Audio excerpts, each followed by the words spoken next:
साधुराम। नमो अरिहन्ताणं नमो सिद्धाणं नमो आयर्याणं नमो अज्झायाणं नमो लोय सर्वसाहुणं परमागमस्य जीवं निषिद्धजात्यन्धसिन्धुरविधानं सकलनयविरसितानां मथनं नमाम्यनेकान्तम्।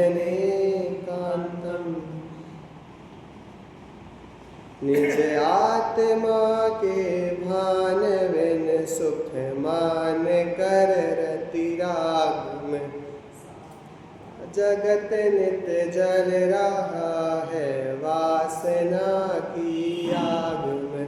तुम वेद विरहित वेद विद जिन वासना से दूर हो, बसु पूज्य सुत बस आप ही सानंद से भरपूर हो। इसमें क्या भावना भाई है? निज आत्मा के भान बिन सुख मान कर रति राग में, कि सुख कहाँ है? आत्मा में है, पर रति राग में सुख मान रहा है। उसको उसका भान नहीं है जहाँ सुख है, और मान रहा है रति राग में। सारा जगत नित जल रहा है वासना की आग में, मतलब जो काम भाव की वासना में है उसमें सारा जगत दुखित है, देख ही सकते हैं अपन सब। पर तुम वेद विरहित वेद विद, वेद विरहित मतलब तीन जो वेद हैं उसमें अभी हाँ समझो एक एक भावना चल रही है। तो पुरुष वेद से, अब तीनों ही वेद से क्या हो? रहित हो। और वेद वेद मतलब, वेद मतलब वेद को अपन अनियोग भी कहते हैं। वेद लौकिक में वेद को ज्ञान की संज्ञा देते हैं, वेद जो माने जाते हैं। तो आप ज्ञान से भरपूर हो, अनियोग ज्ञाता हो, द्वादशांग के ज्ञाता हो, और वासना से दूर हो। और आप ही वसु पूज्य सुत, मतलब उनके पिता का नाम भी वसु पूज्य था, वासु पूज्य के। तो वसु पूज्य सुत आप ही सानंद से भरपूर हो। तो हाँ, और वो और कोइंसिडेंस ऐसा इस भावना में आप देखना 24 तीर्थंकरों में, कि जैसे कि पारसनाथ भगवान है। अब इसमें तो उन्होंने एक सीक्वेंस से लिखा है, 24 परिग्रह रहे 24 तीर्थंकरों की भावना। तो कोइंसिडेंस से समझो पारसनाथ पे भी अचेलक आया, तुम हो अचेलक पार्स प्रभु वस्त्रादि सब परित्याग कर। तो श्वेतांबर मत में क्या मानते हैं कि 23 तीर्थंकर क्या थे? सचेलक थे। क्या थे?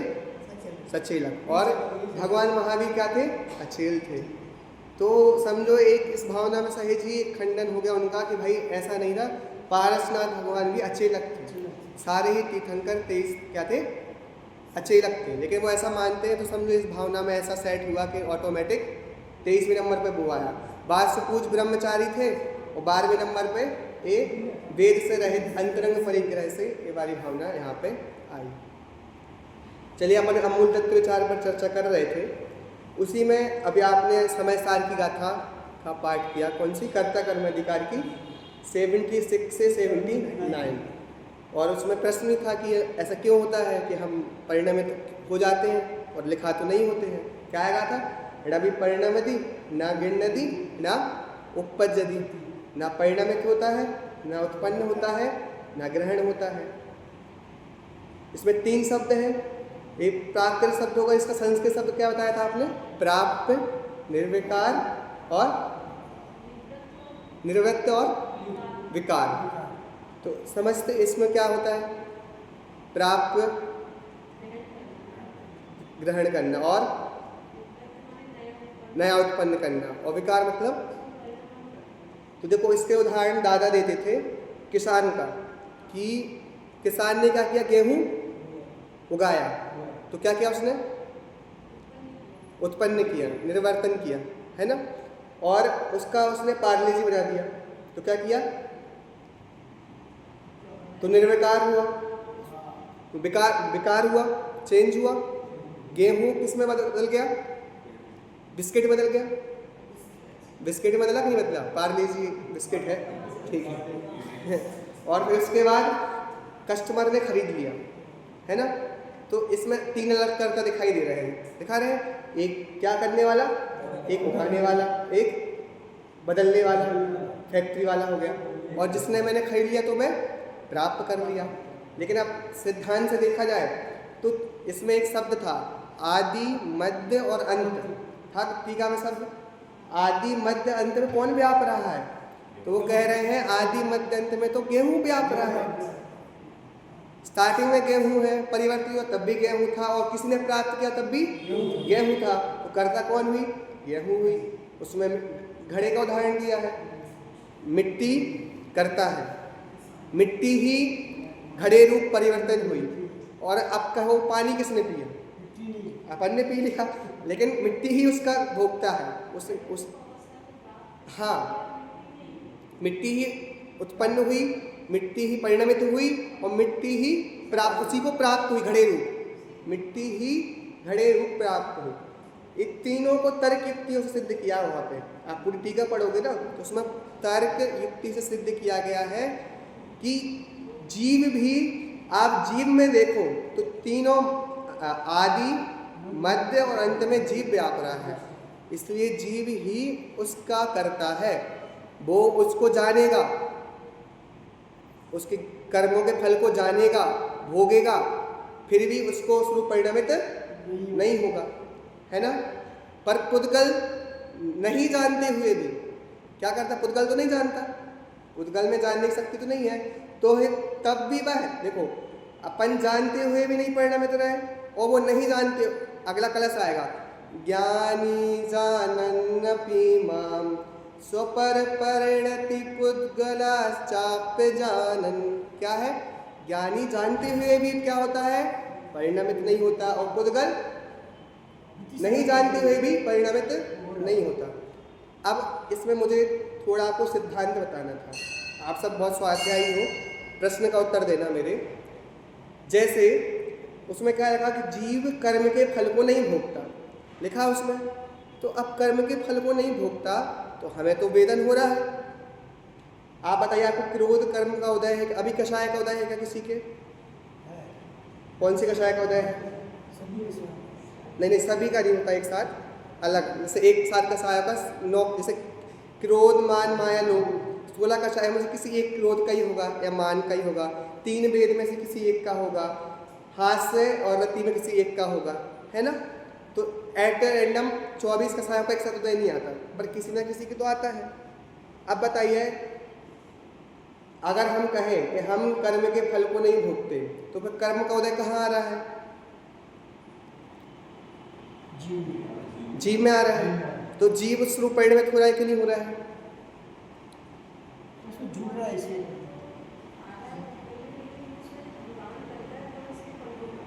अच्छा, तो देखो, लेकिन अगर हम सिद्धांत की दृष्टि से कहें, जैसे अभी मैं कहूँ किसी को, किसी कषाय का उदय है क्या वर्तमान में? अभी है क्या? हाँ या ना? है, ठीक है। अपन समझते हैं कि मुझे क्रोध आएगा तभी क्रोध कषाय का उदय दिखेगा, ऐसा नहीं है। क्रोध मान माया लोभ में से भी कोई ना कोई का तो एट रैंडम उदय होगा, है ना। चाहे क्रोध का हो, चाहे मान का हो, चाहे माया का लोभ हो, बहुत माइन्यूट होगा, अभी मुझे दिख नहीं रहा है, पर उदय तो है, इतना तो सब जानते हैं। कब तक कषाय का उदय है? किस गुण स्थान तक उदय है? 10वें गुण स्थान तक है, सूक्ष्म लोक तक उदय है। तो देखो, जब भी अध्यात्म में चर्चा चलती है तो देखो, एक प्रयोजन की दृष्टि होती है और वास्तविकता तो यही है, एक द्रव्य दूसरे द्रव्य का कर्ता नहीं है। क्रोध कर्म का उदय आया इसलिए मुझे क्रोध हुआ, ऐसा नहीं है। जीव की ऐसी योग्यता थी इसलिए उस रूप परिणमित हुआ, पर निमित्त ये बना। पर लेकिन सिद्धांत ये है, जब भी क्रोध कर्म का उदय होगा ऐसा हो ही नहीं सकता कि जीव परिणमित ना हो। नहीं तो आप अगर अभी आप कह दोगे मैं परिणमित नहीं होता तो अब जैसे वेद का उदय कौन से गुण स्थान के बाद है? 9वें के बाद है ना। अवगत वेदिका हो जाते हैं 9वें के बाद हो जाते हैं। नहीं, 9 तक, 9वें गुण स्थान तक उदय है, उदय है। हाँ, उसके बाद नहीं है, 9वें तक तो उदय है। पर अपन कहेंगे जैसे मुनिराज को भी तो 6वें 7वें गुण स्थान में अभी वेद का उदय है कि नहीं? हाँ या ना? सिद्धांत तो ये कह रहा है। लेकिन परिणमित हो रहा है कि नहीं हो रहा है? अरे अगर नहीं परिणमित हो रहा है तो फिर तो अपगत वेदी कहना चाहिए ना। प्रश्न समझे कि नहीं समझे? मैं आपको इस सिद्धांत एक बताना चाह रहा हूं। अपगत वेदी नहीं कह सकते, उदय है कि नहीं? अब बंद उदय विच्छुत्ति हुई क्या उसकी? बिना कर्म की उदीर्णा हुए उदय ही नहीं आता। आप सिद्धांत पढ़ना, आप जितने भी कर्म होते हैं उदीर्णा सहित ही उदय में आते हैं। हाँ, तो मैं बस एक थोड़ी सी, अभी विकास जी छाबड़ा स्मारक आए थे, उन्होंने यही हमें सिखाया था। अगर अपन कहेंगे कि वेद कषाय का उदय है और हम वेद रूप परिणमित नहीं हो रहे, तो फिर अपन को अपगत वेदी कहना चाहिए। सिद्धांत तो यही कहता है, अगर क्रोध कर्म का उदय है, क्या कह रहे हैं? प्रश्न समझे। अगर मुझे किसी भी कर्म का उदय है तो 100% उसमें क्या होगा? उसका उदय रूप परिणमित जीव होगा ही होगा। वो अपनी योग्यता से हो रहा, अलग बात है, लेकिन कर्म का उदय होगा और जीव परिणमित नहीं होगा, ऐसा सिद्धांत नहीं कहता। तो अब क्या करें? अगर परिणमित नहीं होता तो बताइए फिर अपगत वेदी किसको कहेंगे? जिसके कषाय का उदय नहीं है या जिसको कषाय का उदय परिणमित नहीं हो रहा? दो अलग अलग बातें हुई ना।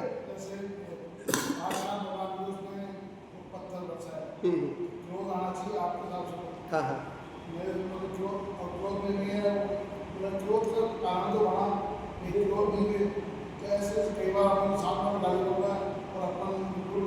तो आप लोग अगर ऐसा कहेंगे, मुझे आपने गाली दी और मुझे क्रोध नहीं आया, तो मैं क्या हो गया? क्रोध से रहित हो गया, है ना?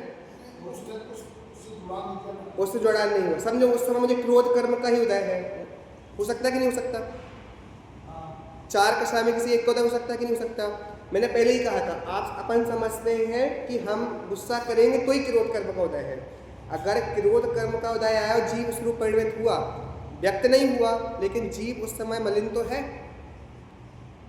मेरी कंडीशन समझ रहे कि नहीं समझ रहे आप? जैसे आपको अभी मान का उदय आ रहा है, पर आप एक कोई मान नहीं कर रहे हैं ना, अभी कोई कर रहा है क्या मान?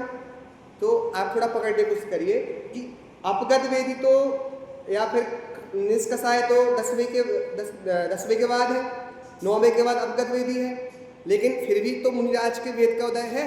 मेरे भी अभी जिस वेद का उदय चल रहा है, सबको समझो, अभी जिसको है अपन सबको पुरुष वेद का है, किसी को स्त्री वेद का उदय है, तो क्या मेरे भाव हमेशा वैसे हो रहे हैं क्या? वासना वाले नहीं हो रहे ना, फिर भी उदय है। उदय है कि नहीं? उदय नहीं कहोगे तो सिद्धांत गलत है। उदय है दादी जी, उदय है। तो बस मैं वही कह रहा हूँ सिद्धांत की दृष्टि से कि अगर कर्म का उदय है, कर्म का उदय है तो जीव उस रूप परिणमित होगा ही होगा।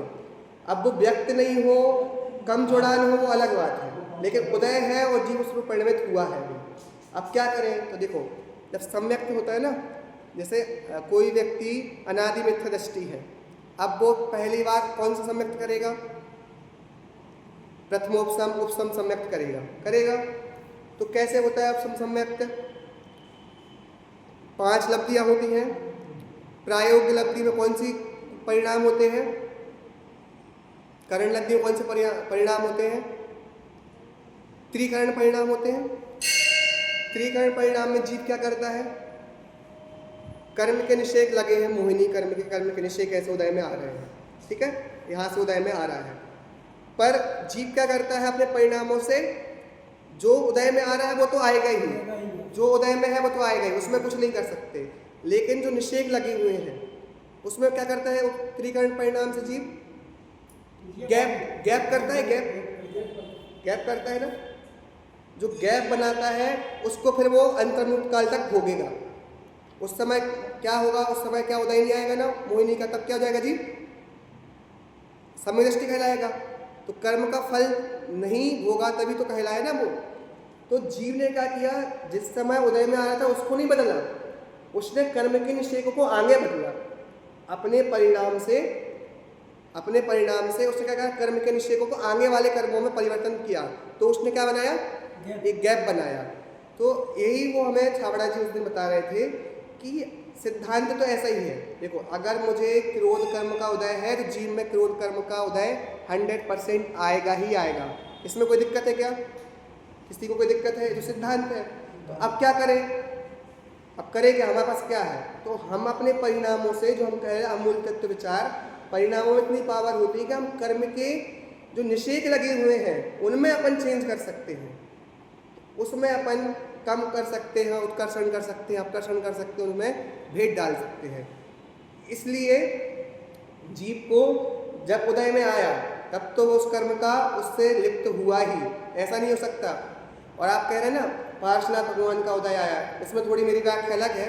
पुण्य पाप का उदय बाहर में नहीं आता, आपको 99% ग्रंथ में मिल जाएगा, इस ग्रंथ में मिलेगा कि पुण्य पाप का उदय बाहर आ रहा है, पुण्य को जैसे चीज़ें मिलती है पुण्य को उदय से दूर होती हैं। लेकिन पुण्य पाप कौन सी प्रकृति है? जीव विपाकी। कौन सी? साता साता कौन सी प्रकृति है? जीव विपाकी है। तो उसका फल बाहर कैसे आ रहा है? तो फूलचंद जी ने इस पर अच्छा एक लेख भी लिखा है, तो आप उसमें पढ़ सकते हो, तर्क युक्ति से सिद्ध भी किया है।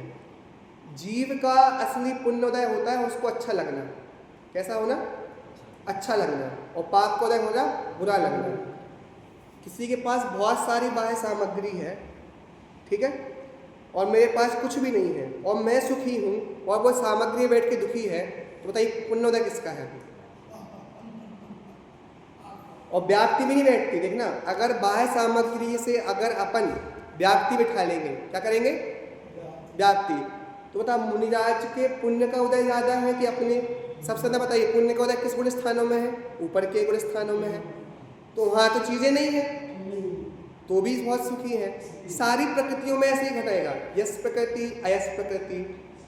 मुनिराज हो गया अयस प्रकृति का उदय नहीं है, फिर भी बदनामी हो जाती है, होती है ना। तो यश यश प्रकृति का उदय तो अपने ऊपर डिपेंड करता है कि आप कैसा फील कर रहे हो। 10 आदमी मिलकर बुराई करें तो भी मैं दुखी ना हो, तो मेरे यश कीर्ति का उदय है। वो अपनी फीलिंग पे है, ये जीव की फीलिंग पे है, क्योंकि जीव विपाकी प्रकृतियां है। क्या है? 4 प्रकार की प्रकृति होती। कौन कौन सी? जीव विपाकी, उद्गल विपाकी, भाव विपाकी और क्षेत्र विपाकी। ठीक है, तो जिस पर पुद्गल का उदय आता है वो पुद्गल विपाकी। अब घातिया कर्म कौन सी प्रकृति है? सारी की सारी जीव विपाकी है। अंतराय कर्म जीव विपाकी है कि नहीं? अरे हाँ कि ना? हाँ। लेकिन कहते हैं मेरा चश्मा है ना, मैंने भूल दिया, तो क्या कहते हैं, क्या हो गया मेरे चश्मा का? अंतराय आ गया है ना। कहते हैं अंतराय आ गया। क्या कहते हैं? मेरी कोई चीज़ नहीं मिली, मुझे भोजन नहीं मिला मुझे आज को, क्या अंतराय है? कर्म का उदय है। लेकिन मुझे समझ में नहीं आ रहा कि जीव विपाकी प्रकृति है कौन सी? सारी की सारी घातियाँ पाप रूप है और क्या है? जीव विपाकी है। फिर भी अपन कहते बाहर में आ रहा है। ये मैं अपनी चिंतन से नहीं बोल रहा हूँ। सर्वार्थ सिद्धि में फूलचंद जी ने ज्ञान दान लाभ भोगो भोग वीर्याणी सूत्र वाले सूत्र में इसका विशेषार्थ लिखा है। वो कह रहे सिद्ध भगवान और अरहंत भगवान में छायक दान दोनों के पास है। छायक लाभ, छायक दान, छायक लाभ, छायक भोग, छायक उपभोग, सारे उनके पास, छायक वीर है ना, दोनों के पास सेम है। ऐसा तो नहीं अरहंत का अलग है सिद्ध का अलग है, दोनों ही अनंत चतुष्टय के 4 कर्मों का भाग दोनों का है। उनके तो 8 है पर 4 तो है। समझ रहे हो कि अब वो कह रहे हैं कि छायक दान अरहंत का अलग है, सिद्ध का अलग है। क्या समुषण दिख रहा है? ये देखो अंतराय कर्म का फल यहाँ दिख रहा है, और सिद्ध में कह रहे हैं छायक दान खुद को ही दे रहे हैं। यहाँ पे उपदेश से दे रहे हैं तो छायक दान लोगों को दे रहे हैं, और वहाँ तो खुद को ही दे रहे हैं। तो व्याप्ति नहीं बैठ रही। क्या नहीं हो रही? न्याय में एक शब्द है व्याप्ति। क्या है? व्याप्ति। ऐसा हो ऐसा हो, ऐसा नहीं हो तो ऐसा नहीं हो, हर जगह 100% नियम लगना चाहिए। तो सिद्धांत कह रहा है कि जीव विपाकी प्रकृति है कौन सी? अंतराय, और उसका फल जीव पे ही आता है। तो बाहर में कैसे कह रहे हो कि कोई कर्म के कारण से चीज़ें हो रही हैं? क्योंकि अपन सब हर चीज़ कर्म को उस पर डाल देते हैं, कर्म से हो रहा है। तो टोडरमल जी ने इसका बहुत अच्छा उत्तर लिखा है मोक्ष कुमार प्रकाशक में। अंतराय कर्म का उदय क्या है? कि मुझे उस चीज़ का विकल्प होना, मुझे कोई चीज़ को भोगने की इच्छा होना, यही अंतराय कर्म का उदय है। अगर अपन अंतराय कर्म का क्षयोपशम कहते हैं ज्ञानावरणी कर्मों की जो उनसे बनता है, अगर अंतराय कर्म का क्षयोपशम अपन चीज़ों से मानेंगे कि वस्तुओं की उपलब्धता, अपन कहते हैं अंतराय कर्म का क्षयोपशम होगा तो चीज़ें मिलेंगी, तो अंबानी का 6 ऑप्शन ज़्यादा होना चाहिए अंतराय कर्म का, क्योंकि सब कुछ अवेलेबल है। जितने जितने अमीर आदमी हैं जिनके पास सारी सुविधाएं हैं उनका क्या है, अंतराय का 6 ऑप्शन ज़्यादा है। लेकिन ऐसा तो दिखाई देता नहीं है। और मुनि राजाओं का तो अपन से ज़्यादा है, लेकिन फिर भी उनके पास कुछ नहीं है। तो अंतराय कर्म का 6 ऑप्शन क्या, अंतराय कर्म का 6 ऑप्शन यही है कि जीव को क्या होना, उस प्रकार का विकल्प ही नहीं होना। समझो आपके सामने मैं चीज़ कहूँ कि आपको कुछ खाने की इच्छा है और मुझे बिल्कुल नहीं है। अब बताओ दुख किसको होगा, जिसको इच्छा है। जब तक इच्छा पूर्ति नहीं हुई तब तक दुख होगा कि नहीं होगा। मुझे उस संबंधी विकल्प होना, मुझे कोई भी कार्य देखना, मुझे अगर मुझे चश्मा का अंतराय नहीं है, मुझे चश्मे का विकल्प हुआ, मुझे चश्मा चाहिए और मुझे क्या हुआ, उस संबंधी विकल्प हुआ। जब तक नहीं मिलेगा तब तक मुझे क्या होगा, दुख होगा। और मैं अगर वीतरागी हो जाऊं, इन सबसे मुंह तोड़ दूं, तो मुझे संबंधी विकल्प ही नहीं होगा। तो अंतराय कर्म की व्याख्या ये है। लेकिन अब मैं कह रहा हूँ 100% पुराणों में उदाहरण ऐसे ही मिलेंगे कि अंतराय कर्म से जीव को लाभ हानि हुई है, पुण्य पाप को ऐसा ऐसा हुआ है। लेकिन ये सब प्राथमिक भूमिका में जीवों को धर्म में लगाने के लिए कहते हैं। अगर आपके साथ कुछ हुआ तो क्या कहेंगे, कहेंगे तेरे पाप का उदय है इसलिए तेरे साथ ऐसा हुआ, तेरे अंतराय का कर्म का उदय है इसलिए तुझे चीज़ों की प्राप्ति नहीं हुई। समझे आप, ये प्रथम भूमिका में है। मैंने कहा परिणामों में कितनी स्ट्रॉन्गता है। आपने अगर समझ लिया मैं जीव हूँ, ये सब मेरे कुछ नहीं है, फिर आपको कहे कि भाई कर्म उदय से हुआ कि नहीं हुआ। अब अगर पहाड़ पर्वत से कहीं गिर रहा है कोई पर्वत, तो किसी कर्म उदय से गिर रहा है किसी के। आप कहोगे नीचे कुछ लोग खड़े थे इसलिए उनके पाप उदय से गिर गया, जहाँ पे कोई नहीं है वहाँ पे कैसे गिरेगा वो। इसलिए हर चीज़ कर्म के उससे नहीं हो रही है। जब आप कहते हो एक द्रव्य दूसरे द्रव्य का करता नहीं है, तो जीव में कर्मों को इतना प्रबल दिखा देते हैं कि जीव निर्बल दिखने लगता है। और अपन समझते हर चीज़ कर्म से हो रही है, हर चीज़ कर्म से। शरीर तक तो मैं मान रहा हूँ, शरीर में पुण्य पाप का उदय, कैसा शरीर मिला, ये सब चीज़ें कर्म से इतना तो है। लेकिन हर चीज़ कर्म से हो रही है ऐसा नहीं है। पर अपनी व्याख्या आप कभी चेक करना, जब आप साता की व्याख्या करते हो, जब आप यश यश कीर्ति की व्याख्या करते हो, तो इनकी व्याख्या आप खुद ही करने में थोड़ी से आप डगमगाएंगे। आप देखना जो भी विद्वान जब इन प्रकृतियों की व्याख्या करता है वो खुद से और नहीं होता है कि इसकी व्याख्या मैं कैसे करूं। क्योंकि देखो ये सिद्धांत पढ़ के ही बोल रहा हूँ और इसको समझना बहुत ज़रूरी है। जब जैन धर्म कह रहा है कि अकर्ता है, तो ये अपन को समझना पड़ेगा। अब वो कुंद आचार्य किस दृष्टि से कह रहे हैं कि ना परिणाम दी ना गिण नदी ना उपपज्जति, वो वहाँ पे ये कह रहे हैं कि एक द्रव्य दूसरे द्रव्य रूप परिणमित नहीं हुआ, जीव कर्म रूप नहीं बन गया। क्या हुआ, जीव पुद्गल रूप नहीं हो गया, पुद्गल जीव रूप नहीं हो गया। नहीं तो दोनों एक हो जाएंगे तो फिर दो चीज़ रही कहाँ। अगर दोनों एक हो गए तो दो चीज़ तो है ही नहीं, फिर तो क्या हुआ, एक ही हो गया। इसलिए वो सिद्धांत है, इसका इसमें परिणमन नहीं होगा। इसलिए कर्म को अब जीव को क्या करना है, भेद विज्ञान करना है। और भेद विज्ञान से कर्म के निषेध ढीले होते हैं। तो विचारों में पावर है, किससे, विचारों में, परिणमन से। और तद्रूप अपन परिणमन होंगे उस समय फिर अपना श्रद्धा ज्ञान सारे सब वैसे ही होंगे। लेकिन पहले विचार और निर्णय ये करना पड़ेगा। एक द्रव्य दूसरे द्रव्य का करता नहीं है, 100% ट्रुथ है। क्या है, यूनिवर्सल ट्रुथ है। बट अब इसकी अपन को अपेक्षा समझनी पड़ेगी कहाँ कैसे है, कि जहाँ अपन को सिद्धांत और आगम अध्यात्म दोनों का मिक्सअप लेना पड़ेगा। क्योंकि आगम में तो मिथ्यात्व के अभाव को ही कर्मों का नाश कह देंगे, अब तो जीव निर्लिप्त हो गया।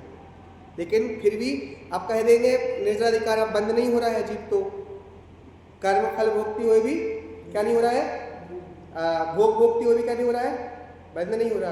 तो मिथ्यात्व का बंद नहीं हो रहा है, बाकी और प्रकृतियों का तो हो रहा है ना। तो उस समय का आपको उस कथनों का क्या करना पड़ेगा, वेटेज, इसका कितना वेटेज है और कैसे इसका उपयोग करना है। बात तो 100% अध्यात्म की एकदम सही है। लोग कहते हैं प्रयोजन की अपेक्षा कह दिया है, वस्तु स्वरूप भी वैसे ही है, लेकिन फिर भी निमित्त नैमित्तिक संबंध को स्वीकार किया गया है। इसलिए उन सब बातों को ध्यान रखना चाहिए। चलो मैं आपको एक अपन ने जो चर्चा कर रहे थे, मैं आपको कार्तिक अनुप्रेक्षा से कुछ गाथाएं बताने वाला था, पर अपन ने पूजन पढ़ी तो उसमें ही सब बता दिया कि कैसे कैसे जीव निकलता है बोधि दुर्लभ भावना में। तो हाँ वो बता रहे थे कैसी निगोद से निकला, फिर एक इंद्रिय हुआ, दो इंद्रिय हुआ। तो इसमें बस ऐसा जरूरी नहीं है कि वैसे ही क्रम हो, पर एक राजमार्ग तो वैसे ही है। उसमें जो पॉजिटिव दिखा रहे थे कि एक इंद्रिय हुआ, दो इंद्रिय हुआ, तीन इंद्रिय हुआ, चार इंद्रिय, असंगी हुआ, फिर वापस फिर नरक चला गया। जरूरी थोड़ी कि सब क्रम से ही मिलेगा। फिर नरक से फिर क्रूर हुआ, असंगी रहा, फिर वापस दो इंद्रिय तीन इंद्रिय में आ गए, और फिर पांच इंद्रिय में आ गया तो क्या हुआ, जीव मोह से बहुत ज़्यादा आसक्त था तो कुछ भी ज्ञान नहीं कर पाया, तो वापस फिर नरक निगोद में वापस चला गया। तो इसमें बोधि दुर्लभ भावना में यही बता रहे थे। जो दुर्लभ नहीं जो चिंतामणि जो पद्यानुवाद दौलत राम जी ने लिखे हैं वो इन्हीं गाथाओं में से लिखे हैं। मैं आपको कुछ गाथा बताता हूँ, इसमें आपको मिलेगा कि हाँ कहाँ से लिया गया है। आपको अभी जो कर्म का उदय का समझाया वो समझ में आया? कोई दिक्कत हो तो आप प्रश्न पूछ सकते हो। किसी को कोई प्रश्न है, या मैं गलत हो तो आप बोल दो पंडित जी आप थोड़ा ठीक करें तो मैं ठीक कर लूँगा। दादी जी कुछ दिक्कत है सिद्धांत में बताने में? कर्म सिद्धांत जो बताया अपन ने कि जीव का उदय आता है तो उस रूप परिणमित होता ही है। हाँ, कोई आपको डाउट हो, आपको प्रश्न हो तो आप रखिए।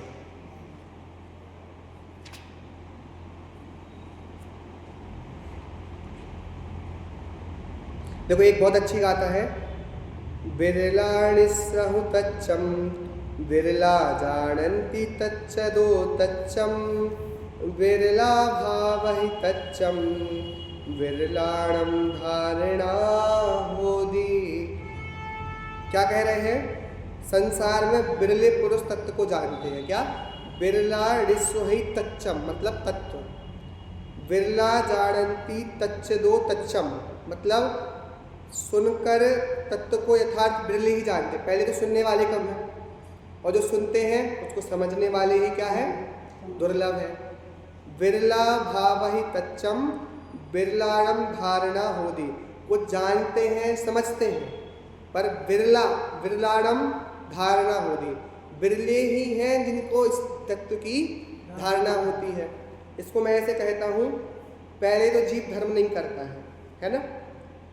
आप देखो बहुभाग जीव धर्म नहीं करते हैं, धर्म करते हैं तो आके किसी चीज़ में फंस जाते हैं, लोभ लाया, क्योंकि यहाँ आके उसको थोड़ी सी तारीफ मिलती है, सम्मान मिलता है, तो सम्मान में फंस जाता है। अगर इसमें नहीं फंसे तो कंपटीशन लग जाता है कि इससे बड़ा धार्मिक मैं हूँ। तो पहले कंपटीशन कहाँ कर रहा था? पहले लौकिक में कर रहा था, उससे बच के कैसे आया तो यहाँ आ गया।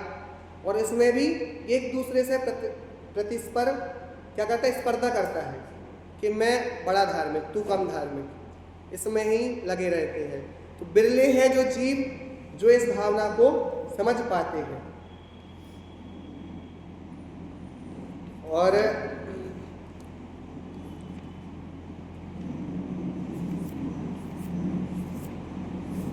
आपको स्वाध्याय की कुछ गाथाएं और मैं यहाँ पे दिखाऊंगा कि स्वाध्याय करना कैसा करना। एक निंदा रस है ना, निंदा, मैं बोलूँगा आलू छोड़ना सरल है पर निंदा छोड़ना सरल नहीं है। क्यों? क्योंकि निंदा एक ऐसा रस है जिसको अपन बैठ जाए तो इतना आनंद आता है कि मतलब बहुत अपन। और तत्वार सूत्र में नीच गोद का मंत्र क्या लिखा है? नीच गोद का सूत्र बताइए कौन सा है? हाँ, आप बताइए। अपन ये तो सीख जाते हैं मैं आत्मा हूँ, लेकिन ये भी तो सीखना पड़ेगा ना कि भाई पर की निंदा नहीं करनी है, भली वास्तविकता हो। अपन जितना दूसरे के समय दूसरे के काम में खर्च करते हैं, अपन उतने ही अपने काम में पिछड़ जाते हैं, अपने से ही दूर होते हैं।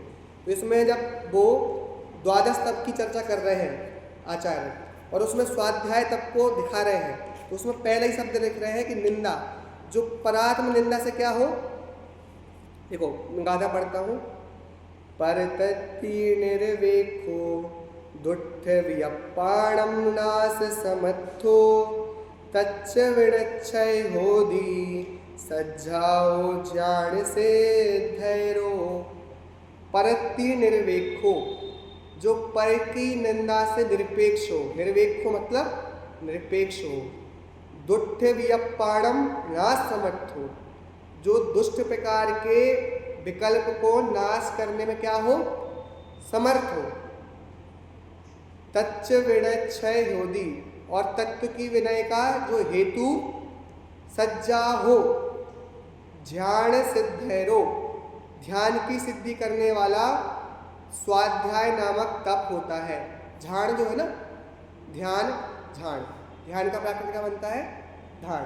तो पहली शब्द क्या लगाई, जो क्या हो, परत्ति निरपेक्षो, जो दूसरों की निंदा से क्या हो, निरपेक्ष हो, वह स्वाध्याय करने के योग्य है। क्यों? क्योंकि पर की निंदा करने में इतना आनंद आता है कि हम अपना पूरा समय उसमें ही कर देते हैं। अपन चरणानियों पालते इसलिए है कि हम अपना समय अपने में लगा पाए, हमारी बाह्य वस्तु से कट जाए, है ना। हमने बाह्य संयमित क्यों होते हैं, क्योंकि हम अपने में हो जाए। पर हम क्या बोलेंगे, जो बाह्य में जो द्रव्य पदार्थ हैं उनसे तो हम बच जाते हैं, खाने पीने रहने इन सब से तो हम संयमित हो जाते हैं। लेकिन जो परात्म निंदा है ना, इससे हम पूरे जग में घूम लेते हैं और पूरा समय अपना इसमें व्यर्थ कर देते हैं। आप देखना, कभी 4 विद्वान मिलेंगे तो वो किसी अलग विद्वान की बुराई कर रहे होंगे, 4 आदमी बैठे होंगे तो किसी और की बुराई कर रहे होंगे। और निंदा चालू होती है तो फिर खत्म थोड़ी होती है, चलती रहती है, आनंद आता है। इसलिए मैं कहूँगा कि भाई, जैसे टोडरमल जी कह रहे हैं ना, सप्तव्यसन छोड़ने से बड़ा पाप क्या है, मिथ्यात्व छोड़ना बड़ा पाप है। ऐसे ही सब चीज़ों को छोड़ने से पहले निंदा छोड़ना बहुत बड़ा काम है, क्योंकि इस चक्कर में अपना बहुत समय व्यर्थ चला जाता है। और वह कह रहे हैं, और मन के दुष्ट विकल्पों का नाश करने में समर्थ होता है। अब हम स्वाध्याय तो कर रहे हैं, पर मन में जो विकल्प आते हैं उसका पैरामीटर देखना, मुझे अच्छे भाव आते हैं कि बुरे भाव आते हैं, या मैं उसको नाश कर पा रहा हूँ कि नहीं कर पा रहा हूँ। क्योंकि अपन स्वाध्याय तो कर रहे हैं, एक द्रव्य से दूसरे द्रव्य के करते नहीं है, और दिन रात भोगों के विकल्प, मुनि बनने के भाव भी नहीं आ रहे हैं, तो फिर हम कैसे स्वाध्याय कर रहे हैं। इसलिए स्वाध्याय से पढ़ना नहीं होता है, उसमें जब 5 अंग है, कौन से 5 अंग है, तो अनुप्रेक्षा है ना, एक आमनाय भी है, अनुप्रेक्षा भी है। सिर्फ पढ़ना अकेला थोड़ी स्वाध्याय है, बाकी के अंग भी तो उसमें उत्तरोत्तर वृत्ति है। और मैं तो कहूँगा उपदेश भी वही दे जो 10 घंटे पढ़े कम से कम। दादा कहते थे जो 20 घंटे पढ़े वो उपदेश दे, लेकिन अब क्या है, उपदेश हम पहले देने लगते हैं, पढ़ते कम है। आपकी नहीं, हमारी समस्या है। क्यों? क्योंकि हम पढ़ना बिल्कुल नहीं चाहते हैं और उपदेश देना जल्दी सीख जाते हैं। इससे क्या होता है, हमें उस बात की श्रद्धा नहीं है और हम दूसरों को श्रद्धा करने के लिए रेडी हो रहे हैं। अब वक्ता का लक्षण ये कि जो जैन धर्म का क्या हो, गाढ़ श्रद्धा नहीं हो, और वो बिना पढ़े कैसे हो सकता है, उसको मतलब बिना पढ़े मतलब उसको खुद ही नहीं पता उस बारे में, वो आपको कैसे कन्विंस कराएगा। इसलिए जो स्वाध्याय के 5 अंग हैं ये बहुत इम्पोर्टेंट है। अच्छा, आमना धर्मोपदेश, अंत में धर्मोपदेश, पर पहला शुरू होता है धर्मोपदेश से, अपन दूसरे को ज्ञान देने में। तो हमें जो विकल्प इतना आता है ना कि जो मैं पढ़ूं और दूसरे को बहुत जल्दी बताऊं, तो उस विकल्प को भी तो कंट्रोल करना पड़ेगा ना। अब आप कंट्रोल मतलब कुछ करना नहीं है, मैं इस विकल्प को रोकूं जबरदस्ती, ऐसा भी नहीं करना है। बस आप पहले क्यों लगाओ, मैं पढ़ना क्यों है। क्योंकि देखो एक गाथा लिखी है, जो अपाणम जानादि असुई सरी राधु तच्चदो भिन्नम जाणग रूपम सर्वम सो सत्थम जाने दो सभम। जो क्या कह रहे हैं, जो मुनि अपनी आत्मा को अपवित्र शरीर, असुई शरीर आदु, अपवित्र शरीर से क्या करता है, भिन्न जानता है। और कैसा जानता है, जाणग रूप स्वरूपम, ज्ञायक स्वरूप जानता है। सो क्या करता है, सो मतलब वह, सत्थम मतलब शास्त्र, जान दे सभम वह सब शास्त्र जानता है। क्या लिखा, जो मुनि इस अपवित्र शरीर से अपने को भिन्न जानता है और अपने आप को गायक स्वरूप जानता है। सो सत्थम जान दे सब्बम, वह सब कुछ जानता है। और जो युद्ध काम सत्थम राय दो से ही परिणदो परमम लोय वंचन हेदु संझाओ निफलो तस्य। जो पुरुष युद्ध के शास्त्र काम शास्त्र को राग द्वेष परिणाम से लोगों को ठगने के लिए पढ़ता है, उसका स्वाध्याय निष्फल होता है। क्या लिखा कि जो युद्ध काम सत्थम, जो युद्ध काम शास्त्र को पढ़ता है और राय दोष हिम परिहणदो परिहम, जो क्या करता है राग द्वेष से इन शास्त्र को पढ़ता है और दूसरों को ठगने के लिए पढ़ता है। तो आप कहोगे फिर क्या करें, पढ़ेंगे नहीं पढ़े?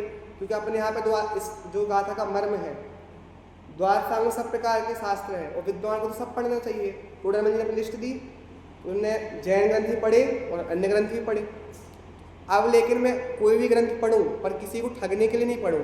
चाहे जैन ग्रंथ भी इसलिए मैं पढ़ूं किसी को, क्योंकि आजकल जैन धर्म को एक व्यापार के रूप में देखने लगे हैं। तो अब इस जो शास्त्र स्वाध्याय है, इसको हम किसी को ठगने के लिए नहीं, जो सेठ पुरुष होते ना, सेठ पुरुष, उसको उनको बहुत दुर्लभ है कि वो सही बात मिल जाए।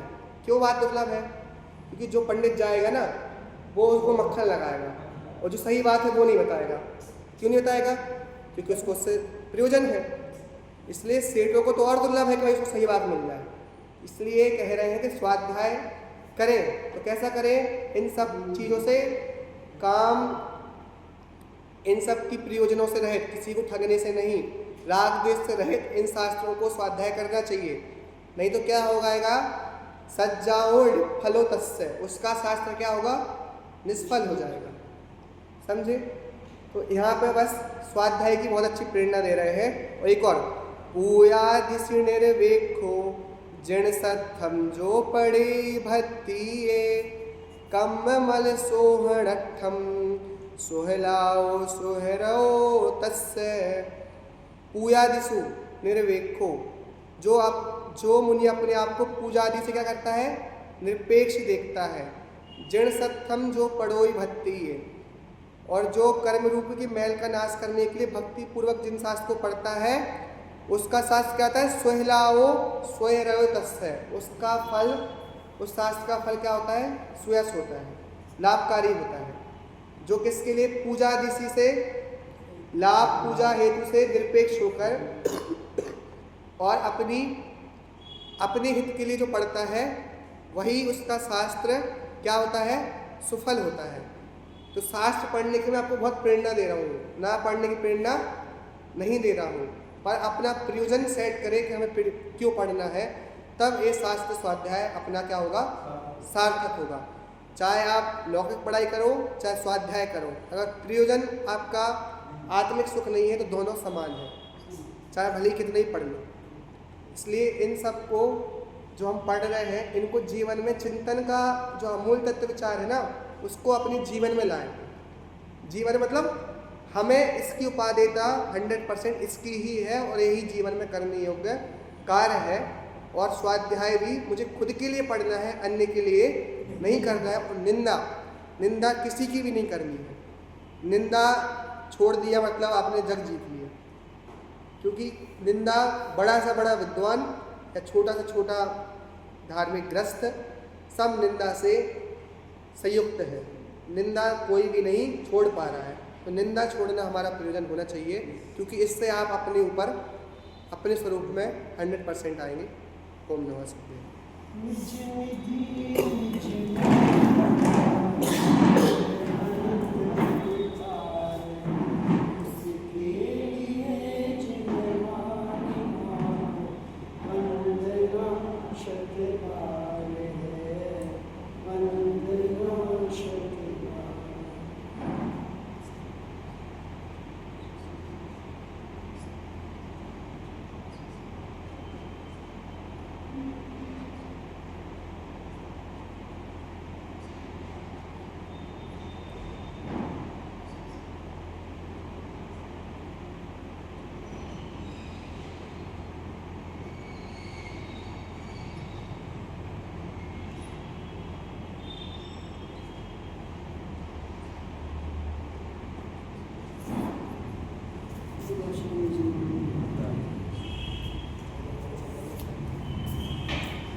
एक पे डन।